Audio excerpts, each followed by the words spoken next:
വിളിച്ചു അമ്മ വിളിച്ചപ്പോ സംസാരിച്ചു അപ്പൊ കൊഴപ്പുണ്ടായിരുന്നില്ല. കേൾക്കാന്ന് പറയുന്നുണ്ട്. എനിക്ക് മാത്രമേ കേൾക്കാത്തുള്ളൂട്ടോ. അപ്പൊ മെസ്സേജ് വായിക്കണത് ലൈവിലുള്ളവർക്ക് കേൾക്കാൻ പറ്റുന്നുണ്ട്. കുഴപ്പമില്ല ഇപ്പൊ. മിന്നുന് ഷോപ്പിൽ പോയില്ലേ? ഏ ഷോപ്പിൽ പോയില്ലേ? എന്നോട് ഒന്നും ചോദിക്കണ്ട. എനിക്ക് മാത്രം കേൾക്കില്ല. ഷോപ്പില് പോയോന്നാണോ? ഷോ അതോ അതെ ഷോപ്പിൽ പോയോന്ന്. ഷോപ്പില് വന്നു. ഇപ്പൊ വന്നേ ഉള്ളൂ ഇപ്പൊ ഷോപ്പില്. കൊറച്ചു നേരത്തെ എത്തിയുള്ളൂ. ആണോ? അഞ്ജുനെ ഞാൻ കയറ്റിയിരുത്തിട്ടാണ് ഇങ്ങോട്ട് വന്നത്. ഇതിപ്പോ ഒന്നും കേട്ടുടങ്കി പിന്നെ. കാരണം അതുവരെ വീട്ടിലിരുന്ന് മെസ്സേജ് ലൈവ് ഇട്ടപ്പോ അവിടെ അഞ്ചു പറഞ്ഞു പിള്ളേരെ ബഹളം കേൾക്കുന്നുണ്ട്ന്ന് പറഞ്ഞപ്പോ ഞാൻ പറഞ്ഞു അയ്യോ എന്നാ പിന്നെ പ്രശ്നമാവല്ലോ എന്ന് പറഞ്ഞിട്ട് ഞാൻ പറഞ്ഞു അഞ്ചു കയറി കുറച്ച് സമയംന്ന് പറഞ്ഞപ്പോ അഞ്ചു കയറി. ഇപ്പൊ ഞാൻ എങ്ങനെ സംസാരിക്കണത് അറിയോ? കോള് വരുമ്പോ സംസാരിക്കണത് എങ്ങനെയാ അതേപോലെ ഇരുന്ന് സംസാരിക്കണത്. അസീസ് ബ്രോ പറയുന്നുണ്ട് മിന്നു പൊട്ടൻ ലൈവ് ഇരിക്കല്ലേ, പണി അടിപൊളി ലൈവ് ഉണ്ട് അത് നിനക്കറിയില്ലേ എന്ന് പറഞ്ഞു. അസീസ് ബ്രോ എന്തോ പ്രോബ്ലം പറ്റിയതാണ്, അത് മനസ്സിലായില്ലേ? കനൽ ബ്രോ അസി സബ് ബ്രോ എന്ന് പറയുന്നുണ്ട് വിജേഷ്. മിന്നു എനിക്ക് ഡ്യൂട്ടി ഉണ്ട് ഓക്കെ ബൈ എന്ന് പറയുന്നുണ്ട്. പോയിട്ട് വാ അസീസ് ബ്രോ. അഞ്ചുവിന്റെ നാട് എവിടെയാണെന്ന് പറഞ്ഞു. അഞ്ചു പോയല്ലോ. പിന്നെ ഞാൻ ഫുഡ് കഴിച്ചിട്ടില്ല, ഉറങ്ങി എണീറ്റതേ ഉള്ളൂ എന്ന് പറയുന്നുണ്ട് അസീസ് ബ്രോ.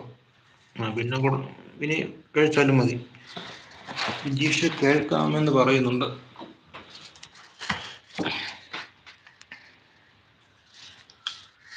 അതെന്ത് പറ്റിയെന്ന് അറിയില്ലല്ലോ, ഈ സൗണ്ട് ഇങ്ങനെ പ്രോബ്ലം വന്നത്.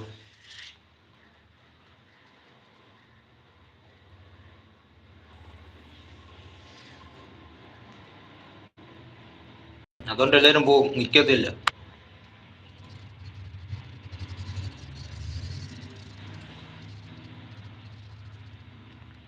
ഓക്കെ ബൈ പെങ്ങളുട്ടി. കനൽ കുറച്ച് കഴിഞ്ഞ് വരാമെന്ന് പറയുന്നുണ്ട് വിജേഷ്.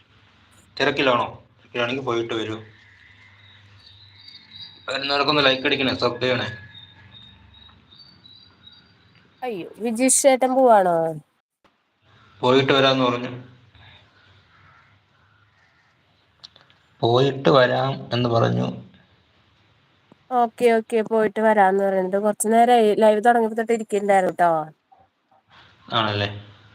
ആഹ് ഇപ്പൊ കേൾക്കാവോ? ചെറുതായിട്ടെങ്കിലും കേൾക്കാവോ? ചെറുതായിട്ടെങ്കിലും കേൾക്കാമോ? ചെറുതായിട്ട് കേൾക്കാൻ പറ്റില്ല. പക്ഷെ ഇതിപ്പോ എനിക്കൊന്നും ചെയ്യാൻ പറ്റില്ല. കാരണം ഞാൻ ഈ ലൈവ് ഇട്ടിട്ട് എനിക്കിപ്പോ ജോലി ചെയ്യാനും പറ്റുന്നില്ല. കാരണം നിങ്ങള് എന്തെങ്കിലും അത്യാവശ്യത്തിന് ടുഗദറിൽ ഇരിക്കുന്ന ആള് വിളിച്ചു കഴിഞ്ഞാൽ എനിക്ക് ഒന്നും കേൾക്കാൻ പറ്റണില്ല. ഞാൻ ഇപ്പൊ ഈ ഫോൺ ഇങ്ങനെ വെച്ചോണ്ട് ശ്രദ്ധിച്ചോണ്ടിരിക്കയാ, വേറെ ഒന്നും ചെയ്യാൻ പറ്റണില്ല എനിക്ക്. എന്നാൽ ഇത് ലൈവ് ആദ്യമേ തോന്നിയപ്പോ കട്ടാക്കിട്ട് ആദ്യം ഇട്ടാലോ? അത് ആദ്യമേ ഏഹ് ചെയ്യേണ്ടതായിരുന്നെങ്കിൽ. ആദ്യം ഇപ്പൊ ഏഹ് ഇത്രയായി, ഇത് ആദ്യമേ ചെയ്യേണ്ടതായിരുന്നു അതെ എങ്കിൽ കട്ട് ചെയ്തിട്ടിടെ. ആദ്യമേ ആഹ് ഇങ്ങനത്തെ പ്രോബ്ലം വന്നപ്പോഴേ അതെ അതിന് ചെയ്യേണ്ടത്. ആദ്യമേന്ന് പറഞ്ഞാ ഞാൻ വീട്ടിലിരുന്നിട്ട് ഞാൻ സൗണ്ട് ഫുള്ളും കുറച്ച് വെച്ചായിരുന്നു ഈ ടുഗദറിൽ കയറണേക്കാൾ മുന്നേ. ആ അഞ്ചു പിള്ളേരെ സൗണ്ട് കേൾക്കണ പറഞ്ഞപ്പോ ഞാൻ കുറച്ച് വെച്ചിട്ട് പതുക്കെ ഞാൻ സംസാരിച്ചോണ്ടിരുന്നു. പിന്നെ അഞ്ചു കേറിയപ്പോ ഫുൾ സൗണ്ട് വെച്ചു. പിന്നെ തൊട്ട് എനിക്ക് ഒന്നും കേൾക്കണില്ല.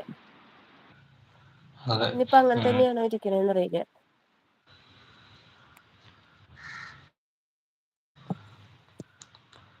ചിലപ്പോ കട്ട് ചെയ്തിട്ട് ശരിയാവുമായിരിക്കും ചിലപ്പോ. ഞാൻ ഇപ്പ ബാക്ക് പോയി വന്നു 2 വട്ടം. ഞാൻ വാട്സആപ്പിൽ വെറുതെ ഒന്ന് മെസ്സേജ് ഒന്ന് നോക്കി പോന്നു. അത് അപ്പൊ ബാക്ക് പോയി അതിനകത്തൊക്കെ നല്ല വന്നതല്ലേ, ഫുൾ ലൈവ് സൗണ്ട് ഉണ്ട്. കട്ടായില്ലല്ലോ. അത് ബാക്ക് പോയി വന്നതല്ലേ, ലൈവ് കട്ടായില്ലല്ലോ. ലൈവ് കട്ടായില്ല. അതായിരിക്കും ചിലപ്പോ.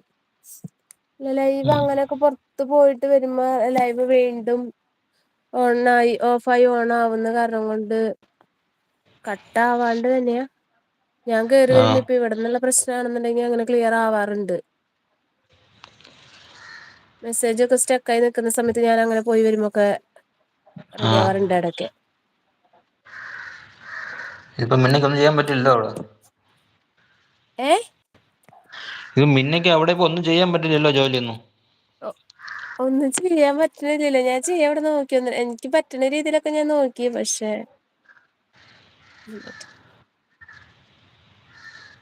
ഇപ്പൊ ഞാൻ കമന്റ് വായിക്കുന്നുണ്ടോന്ന് പോലും മിന്നക്ക് അറിഞ്ഞൂടാ. അറിയണില്ല. കമന്റ് വായിക്കുന്നുണ്ടോന്ന് പോലും അറിയണില്ല. അറിയാൻ പറ്റില്ല. ആഹ് അതന്നെ അതന്നെ